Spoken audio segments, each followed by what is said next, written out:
أما بعد فأعوذ بالله من الشيطان الرجيم بسم الله الرحمن الرحيم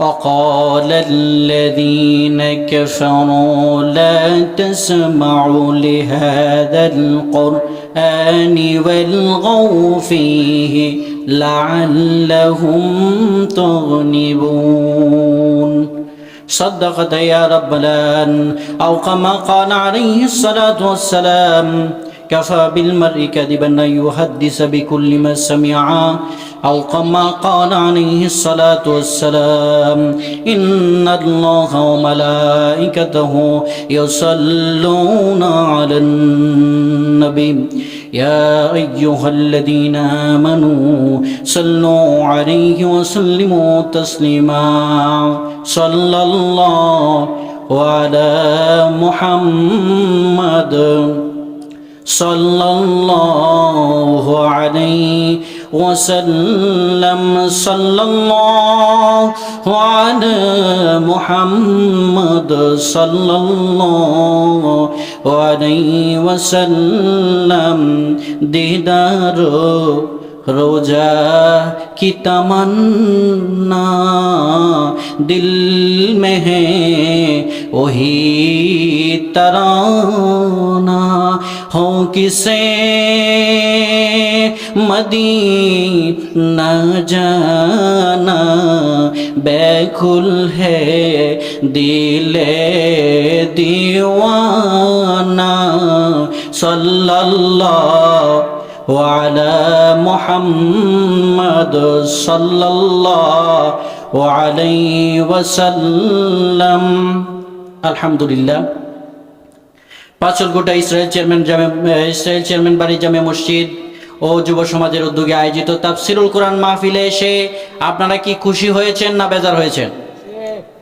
যেহেতু আপনারা এখানে এসেই পড়েছেন, ধৈর্য সহকারে বসার চেষ্টা করবেন ইনশাআল্লাহ। যারা বাইরে আছেন অতি দ্রুত সম্ভব এখানে চলে আসেন।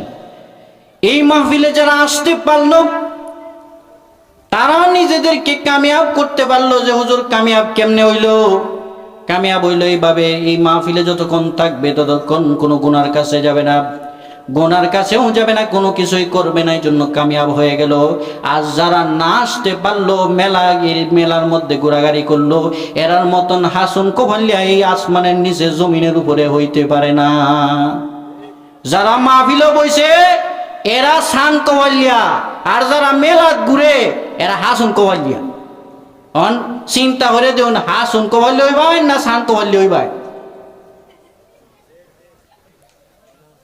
কাজেই আমি দেখুন ভাই, আমি বাংলাদেশের মানুষ, বাংলা কথা কই, পাকিস্তানেরও পাসপোর্ট নাই, ভারতেরও পাসপোর্ট নাই, যাওয়ার কোনো জায়গা নাই। সরাসরি আলোচনায় ঢুকছি, সব কথা বলার সময় এখন নাই।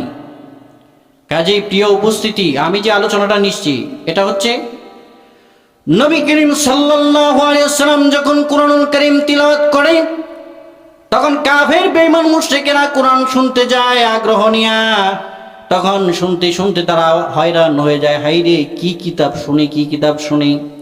কিন্তু একটা কথা বলতে চাই, যেটা হলো নবী করিম সাল্লাল্লাহু আলাইহি ওয়াসাল্লাম যখন তিলাওয়াত করতেছিলেন তো মজা লাগতেছিল, বুঝেনি তো? এক হলো আল্লাহর কালাম, আর এক হলো তিলাওয়াত করে আল্লাহর নবী। তিলাওয়াত তো মজাই হবে। এই তেলাওয়াত শুনে আবু জাহেল করলোটা কি দেখেন? আবু জাহেল কইল অকালাল্লাযীনা কাফারু, এই দারুণ দোয়ার মধ্যে বয়া কইছে অকালাল্লাযীনা কাফারু লা তাসমাউ লিহাযাল কুরআনি ওয়ালগাউ ফীহি লাআল্লাহুম তাগলিবুন। কি কইল? অকালাল্লাযীনা কাফারু লা তাসমাউ লিহাযাল কুরআন, কোরআন শুনতে যেও না, ওয়ালগাউ ফীহি লাআল্লাকুম তুগনিবুন, যদি কোরআনের পথে বাধা দিতে পারো, বাধার সৃষ্টি যদি করতে পারো, তাহলেই কেবলমাত্র একমাত্র তোমরা বিজয় হতে পারবে। কোরআনের বাতি নিভাইয়া দিতে পারলে তোমরা বিজয় হতে পারবে। আর যদি কোরআন নিভাতে না পারো, ইসলামী দৃষ্টির মানুষকে নিভাতে না পারো, মুহাম্মদকে ধ্বংস করতে না পারো, তাহলে তোমরা বিজয় হতে পারবে না। এখন শর্ত হলো, তখনকার সময় কি হুজুর সাল্লাল্লাহু আলাইহি সাল্লামকে এই যে কোরআন বিরোধী আইন পাস করে কি নিভাইয়া দিতে পারছিল কি পারে না, কি না পারছিল? অবশ্যই পারছে না। এখন আজকেও আমাদেরকে মৌলবাদ বলিয়া ভারতের চক্রান্তে আমাদেরকে বলতেছে মৌলবাদ, আমাদেরকে বলতেছে রাজাকার। এই জীবনে আমরা স্বাধীনতার অদ্যাবধি পর্যন্ত বাংলাদেশের জামাতে ইসলামী স্বাধীনতার আগ থেকে 1973 সনেও সব জায়গায় সামনের সারিতে রাজনীতি করেছে। জামাত কখনো গুপ্ত রাজনীতি পছন্দ করে না। বাংলাদেশ জামাতে ইসলামী সরাসরি সামনাসামনি এমন কোনো আন্দোলন নাই বাংলাদেশ হওয়ার পরে যে সরাসরি সামনাসামনি বাংলাদেশ জামাতে ইসলামী অংশগ্রহণ করে নাই। বাংলাদেশ জামাতে ইসলামের কোনো লোক শহীদ হয় নাই। কেউ আমরা রাজাকার, কেউ আমরা এই সেই। এই যে জুলাই অভ্যুত্থান হলো, এর মধ্যে কি আমাদের দলের লোক শহীদ হয় নাই? হয়েছে। আমাদেরকে বারবারই এই ট্যাগ লাগানো হয় কেন? আওয়ামী লীগ আমাদের উপরে ভর করে ক্ষমতায় গিয়েছে, এই বিএনপি মৌলানাদের উপরে ভর করে ক্ষমতায় গিয়েছে, আরো যারা ছিল সবাই আলেমদের উপরে ভর করে গিয়েছে। পাকিস্তান হয়েছে আলেমদের উপরে ভর করে। এই ইংরেজদের থেকে আমরা দেশ ছিনায় এনে দিছি। ইংরেজদের আমলে এমন কোনো রাস্তা ছিল না, এমন কোনো গাছ ছিল না যেই গাছের মধ্যে আলেম ওলামাদের লাশ ঝুলে ছিল না। কিন্তু এরপরেও কিছু সংখ্যক মানুষ আমাদেরকে এই আমাদের দিয়ে স্বাধীনতা হাসিল করিয়া তারপরে আমাদেরকে ছুঁড়ে ফেলে দেওয়ার চেষ্টা করে। এইটা কারণ কি জানেন? একমাত্র কারণ হলো আমরা আলেমরা এক হইতে পারি নাই বলে এরকম কাজ করছি। আর আজকে আমি বলতে চাই, প্রিয় এলাকাবাসী, আমি আপনাদের একান্ত কাছের মানুষ। বিগত 3 বছর যাবৎ আপনাদের সঙ্গে ছিলাম, এখনো আছি। কাজে আমার দ্বারাতে আপনাদের কোনো ক্ষয়ক্ষতি হয় নাই। এই জন্য বলি যে দেখেন, দুনিয়ার জমিনে বাঁচবেন আর কয়দিন, অল্প সময় তো বাঁচবেন। বাঁচার যে একটা জিনিস কয় বড় গেলে যে শান্তিতে থাকবেন, এই শান্তির কামটা করিয়া তারপরে মরিয়ে।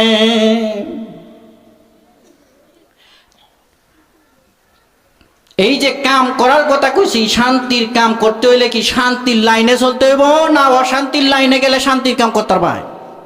শান্তির লাইনে যাওয়া লাগবো। শান্তির লাইন কোনটা আয়ন দেখায় দিই।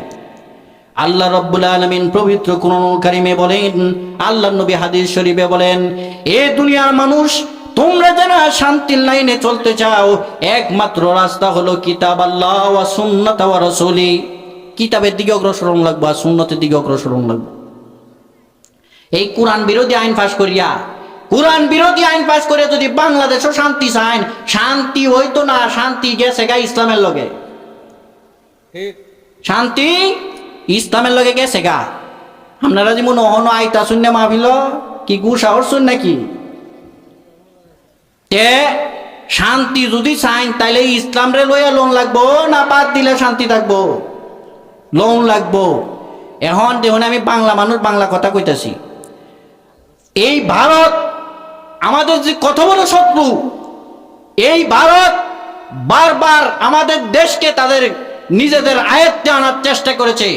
বাংলার মুসলমান, এমনকি আমি যতদিন বাঁচি চেষ্টা করবো ইনশাআল্লাহ, আমরা যখন গাজওয়াতুল হিন্দ হবে সে সময় আমি যদি নাও বাসি, আমার সন্তান আছে 2 জনে, এদেরকেও বলে যাব যে তোরাও ভারত বিরোধী কাজ করবে। আমার জীবনটা আমি ভারত বিরোধী দিয়ে দিয়েছি, তোরাও ভারত বিরোধী কাজ করবে জীবনে যতদিন বেঁচে থাক।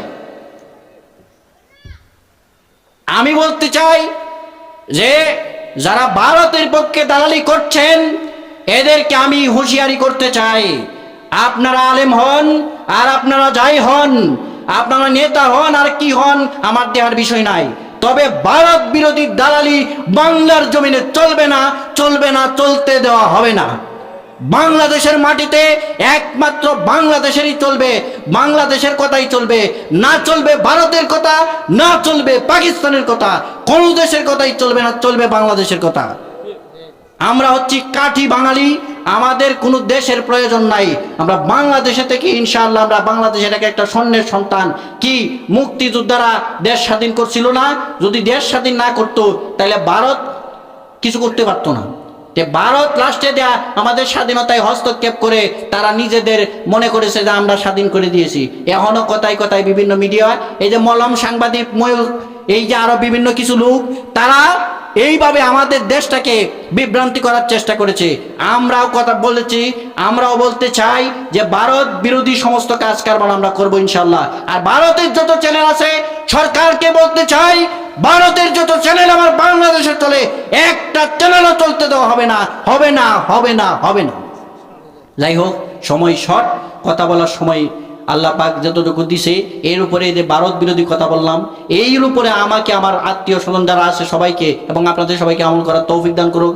আমিন। হাজা ওয়ানা ওয়া আখিরু দাওয়ানা আলহামদুলিল্লাহি রাব্বিল আলামিন। আসসালামু আলাইকুম ওয়া রাহমাতুল্লাহি ওয়া বারাকাতুহু।